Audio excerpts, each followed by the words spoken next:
ನಮಸ್ಕಾರ. Smart screen YouTube ಚಾನಲ್ಗೆ ಸ್ವಾಗತ. ನಾನು ಶ್ವೇತಾ ಕಲಖನಿ. ಯಾರೆಲ್ಲ ಬಿಗ್ ಬಾಸ್ನ ಮಿಸ್ ಮಾಡ್ಕೊಳ್ತಾ ಇದ್ರಲ್ಲ ಅವರಿಗೆ ಬಂದೇ ಬಿಡ್ತು ಗುಡ್ ನ್ಯೂಸ್ ಮತ್ತೆ ಸಿಹಿ ಸುದ್ದಿ.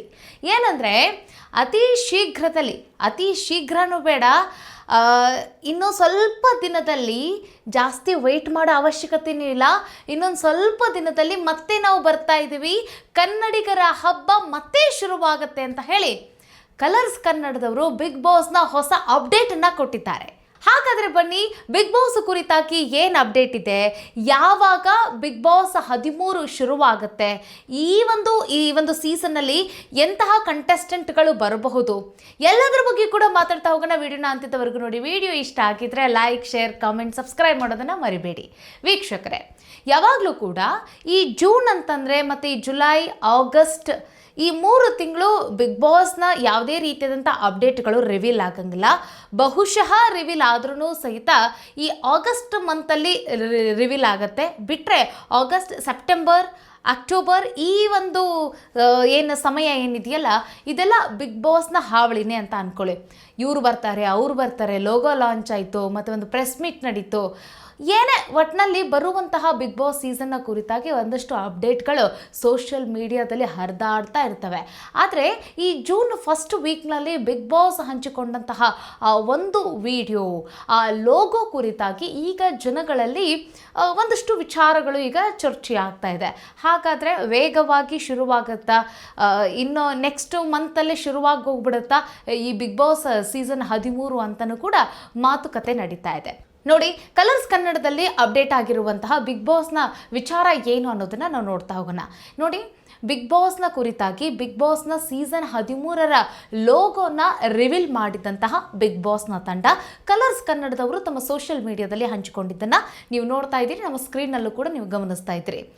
ವಿಚಾರ ಏನು ಅಂತಂದರೆ, ನೋಡಿ, ಲಾಸ್ಟ್ ಟೈಮ್ ಏನಂತಂದರೆ ಕಳೆದ ಒಂದು ಸೀಸನ್ 12ರಲ್ಲಿ ಲೋಗೋ ಡಿಸೈನಿಂಗ್ ಹೆಂಗಿತ್ತು, ಈ ಬಾರಿಯ ಲೋಗೋ ಡಿಸೈನ್ ತುಂಬ ಡಿಫ್ರೆಂಟಾಗೇ ಇದೆ. ಕಳೆದ ಬಾರಿಯ ಲೋಗೋ ಡಿಸೈನಲ್ಲಿ ವಿಶೇಷ ಏನು ತುಂಬಿಕೊಂಡಿತ್ತು ಅಂತಂದರೆ ಕನ್ನಡಕ್ಕೆ ಹೆಚ್ಚಿನ ಆದ್ಯತೆ ಅನ್ನೋ ಒಂದು ಸೂಚನೆಯನ್ನು ಕೊಟ್ಟಿದ್ರು. ಸೊ ಹಾಗಾಗಿ 12ಅನ್ನು ಕನ್ನಡದ ಅಂಕಿಯಲ್ಲಿ ಬರೆದಿದ್ದನ್ನು ನಾವು ಗಮನಿಸಿದ್ವಿ. ಹಾಗೆ ಮತ್ತು ಪ್ರೋಮೋಗಳಲ್ಲೂ ಕೂಡ ನಮ್ಮ ಸಂಸ್ಕೃತಿ ಮತ್ತು ಕರುನಾಡಿನ ಹೆಮ್ಮೆಯ ವಿಚಾರಗಳನ್ನು ಈ ಒಂದು ಪ್ರೋಮೋಗಳಲ್ಲೆಲ್ಲ ರಿವೀಲ್ ಮಾಡ್ತಾಯಿದ್ರು. ಇನ್ನು ಹಾಗೆ ಬರುತ್ತೆ, ಹಿಂಗೆ ಬರುತ್ತೆ ಅಂತ ಹೇಳಿ ಅದರಂತೆಯೇ ನೀವು ಬಿಗ್ ಬಾಸ್ನ ಮನೆ ಯಾವ ರೀತಿಯಾಗಿತ್ತು ಅನ್ನೋದನ್ನು ನೀವು ನೋಡಿದ್ರಿ. ಗೋಡೆಗಳಲ್ಲೂ ಕೂಡ ನಮ್ಮ ಕರ್ನಾಟಕದ ಸಂಸ್ಕೃತಿಯನ್ನು ಎತ್ತಿ ಹಿಡಿಯೋ ಪ್ರಯತ್ನ ಮಾಡಿದರು. ಸೊ ಈ ಬಾರಿಯ ಲೋಗೋದಲ್ಲಿ ಏನು ವಿಶೇಷ ಇದೆ ಅನ್ನೋದನ್ನು ನಾವು ನೋಡಿದ್ರೆ, ನೋಡಿ, ಒಬ್ಬರು ಬರ್ತಾರೆ ಅಂದರೆ ನಾವು ಸುದೀಪ್ ಸರ್ ಅವ್ರನ್ನ ರಿವೀಲ್ ಮಾಡ್ತಾರೆ ಅಂತ ಅಂದ್ಕೊಂಡಿದ್ವಿ. ರಿವೀಲ್ ಮಾಡಿಲ್ಲ ಅವರನ್ನು. ಒಬ್ಬ ಮನುಷ್ಯ ಬರ್ತಾನೆ, ಆತ ತನ್ನ ಲೆಗ್ನಿಂದ ಶುರು ಮಾಡ್ತಾನೆ. ಸೊ ಆತ ಕಾಲಿಡ್ತಾನೆ. ಸೊ ಅದು ನೋಡಿ ಹೆಂಗಿದೆ ಅಂತಂದರೆ ಈ ಬಾರಿ ಫುಲ್ ಡಿಜಿಟಲ್ಗೆ ಹೆಚ್ಚಿನ ಆದ್ಯತೆ ಕೊಡ್ತಾರೆ ಅನ್ನೋ ರೀತಿಯಾಗಿದೆ. ಆಮೇಲೆ ಇವಾಗ ನೋಡಿ, ಎಲ್ಲವೂ ಕೂಡ AI ತುಂಬಿಕೊಂಡಿದೆ ಅಲ್ವ ಜಗತ್ತು. ಸೊ ಈ AI ಏನಾದ್ರೂ ಇರಬಹುದಾ ಅನ್ನೋ ರೀತಿಯಾಗಿ ಮತ್ತು ಜನಗಳು ಸುತ್ತುವರೆದಿರೋದನ್ನು ನೀವು ಗಮನಿಸ್ಬೋದು. ಸೊ ಒಬ್ಬರು ಬಂದು ಎಂಟರ್ ಆಗ್ತಾರೆ, ತದನಂತರ ಎಲ್ಲರೂ ಕೂಡ ಅಲ್ಲಿ ಗ್ಯಾದರ್ ಆಗುವಂಥದ್ದನ್ನು ನೀವು ನೋಡ್ಬೋದು, ಎಲ್ಲರೂ ಸೇರ್ಕೊಳ್ಳುವಂಥದ್ದು. ಅಲ್ಲೆಲ್ಲರೂ ಇದ್ದಾರೆ ನೋಡಿ, ಅದನ್ನು ನೀವು ಸೂಕ್ಷ್ಮವಾಗಿ ಗಮನಿಸಿ. ಮಾಡೆಲ್ಸ್ ಇದ್ದಾರೆ, ಒಂದಷ್ಟು ಜನಸಾಮಾನ್ಯರು ಎಲ್ಲರೂ ಕೂಡ ನೆರೆದಿರುವಂಥದ್ದು. ಸೊ ಅಂದರೆ ಇನ್ನೊಂದು ಮೆಸೇಜು ಕೊಡುತ್ತೆ, ಆ ಒಂದು ವೇದಿಕೆಗಾಗಿ ಎಲ್ಲರೂ ಕಾಯ್ತಾ ಇದ್ದಾರೆ ಅನ್ನುವಂಥದ್ದು. ಸೊ ಈ ವೇದಿಕೆ ಜನರಿಗಾಗಿ ಅನ್ನೋ ಒಂದು ನಿಟ್ಟಿನಲ್ಲೂ ಕೂಡ ಅದೊಂದು ಮೆಸೇಜನ್ನು ಕೊಡುತ್ತೆ. ಆ ರೀತಿಯಾಗಿ ಈ ಬಾರಿ ಲೋಗೋ ಡಿಸೈನ್ ಮಾಡಿದ್ದಾರೆ. ಮತ್ತು ವಿಶೇಷವಾಗಿ ನೀವು 13ಅನ್ನು ಗಮನಿಸಿ. 13 1+3 ನೋಡಿ, ಅದು ಹೆಂಗೆ ಸೇರಿಕೊಂಡಾಗ ಬಿ ಥರ ಬರ್ತಾ ಇದೆ ಅಲ್ವಾ. ಸೊ ಅದನ್ನು ಕೂಡ ಮಧ್ಯಕ್ಕೆ ತುಂಬ ಚೆನ್ನಾಗಿ ಅದನ್ನು ಡಿಸೈನ್ ಮಾಡಿದ್ದಾರೆ. ಬಿಗ್ ಬಾಸ್ ಸೂಚಕವಾಗಿ 13 ಅದು ಕಾಣಿಸ್ತಾ ಇದೆ, ಅದೊಂಥರ ಬಿ ಥರ ಆಗಿರುವಂಥದ್ದು. ಸೊ ಇದೆಲ್ಲವೂ ಕೂಡ ವಿಶೇಷವಾಗಿದೆ. ಸೊ ಕಳೆದ ಸೀಸನ್ಗಿಂತ ಈ ಸೀಸನ್ನ ಲೋಗೋ ಹೇಗಿದೆ ಅನ್ನೋದ್ರ ಬಗ್ಗೆ ನೀವು ಹೇಳ್ಬೋದು. ಬಹುಶಃ ನನ್ನ ಪ್ರಕಾರ ಕೇಳಿದ್ರೆ ಕಳೆದ ಸೀಸನ್ನ ಲೋಗೋ ಚೆನ್ನಾಗಿತ್ತು ಅಂತ ಹೇಳ್ಬೋದು. ಈ ಒಂದು ಲೋಗೋದಲ್ಲಿ ಸ್ವಲ್ಪ ಜನಗಳನ್ನೆಲ್ಲ ಅಟ್ರ್ಯಾಕ್ಟ್ ಮಾಡಿ ಆ ಥರದ್ದೆಲ್ಲ ಮಾಡಿರೋದು ಸ್ವಲ್ಪ ಇನ್ನೊಂದೇನೋ ಗಮನ ಸೆಳೆಯೋಂಗಿದೆ. ಬಟ್ ಲೋಗೋ ಡಿಸೈನ್ ಅಂತ ಬಂದರೆ ಕಳೆದ ಸೀಸನ್ನ ಲೋಗೋ ಚೆನ್ನಾಗಿತ್ತು. ನಿಮ್ಮ ಅಭಿಪ್ರಾಯ ಏನು ಅದನ್ನು ಕಮೆಂಟ್ ಮಾಡಿ. ನೋಡಿ, ಇನ್ನೊಂದು, ಈಗ ಜನಗಳನ್ನು ಸೇರಿರುವಂಗೆ ಆ ಒಂದು ಲೋಗೋ ಡಿಸೈನ್ ಮಾಡಿದಾರಲ್ಲ. ಸೊ ಇನ್ನೊಂದು ಅನಲೈಸೇಷನ್ ಏನು ಮಾಡ್ಬೋದು ಅಂತಂದರೆ, ಈ ಬಾರಿಯ ಕಂಟೆಸ್ಟೆಂಟ್ಗಳು ಹೇಗಿರ್ತಾರೆ, ಎಂಥವ್ರನ್ನ ಆಯ್ಕೆ ಮಾಡ್ಬೋದು ಅನ್ನೋದನ್ನು ನಾವು ನೋಡಿದ್ರೆ ಕೆಲವರು ಹೇಳ್ತಾ ಇರುವಂಥ ಮಾತೇನು ಅಂತಂದರೆ, ಈ ಬಾರಿಯ ಸೀಸನ್ನಲ್ಲಿ ಬಹುತೇಕ ಜನಸಾಮಾನ್ಯರಿಗೆ, ಕಾಮನ್ ಮ್ಯಾನ್ಗಳಿಗೆ ಕೊಡ್ತಾರೆ ಅವಕಾಶ ಅನ್ನೋ ಒಂದು ಮೆಸೇಜನ್ನು ಜನಗಳನ್ನು ಸೇರಿಸೋದಾಗಿ ಅವರು ತಿಳಿಸಿದ್ದಾರೆ. ಅಂತಂದರೆ ಇನ್ನು ಈ ಬಾರಿ ಬರುವಂಥ ಸೀಸನ್ ಹೆಂಗಿರುತ್ತೆ ಅಂತಂದರೆ, ಜನಗಳಿಗೆ ಹತ್ತಿರ ಆಗುವಂಥದ್ದು, ಜನಗಳಿಗೆ ಇಷ್ಟ ಆಗುವಂಥದ್ದು.